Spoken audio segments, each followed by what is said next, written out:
अजमेर के अना सागर के किनारे एक अजीब वाकया हुआ। वहाँ एक जिन्नात रहता था। लोग उससे डरते भी थे और उसकी इबादत भी करते थे।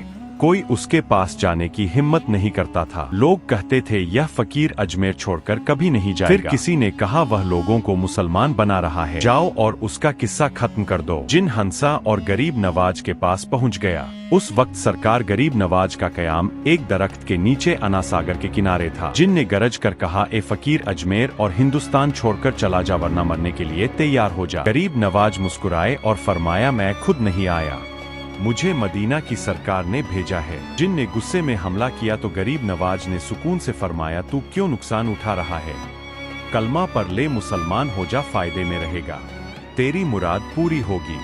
पीछे लोग खड़े थे जो उस जिन्नात को खुदा मानते थे।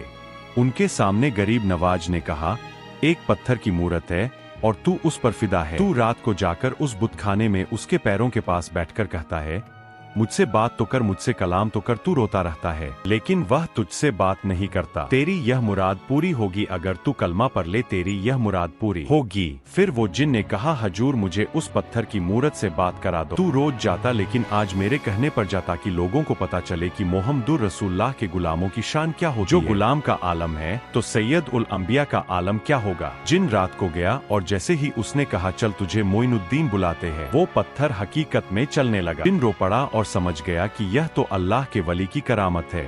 ये मंजर देखकर जनु खौफ और हैरत से कांप उठा, फिर रोने लगा और समझ गया कि ये अल्लाह के वली की करामत है।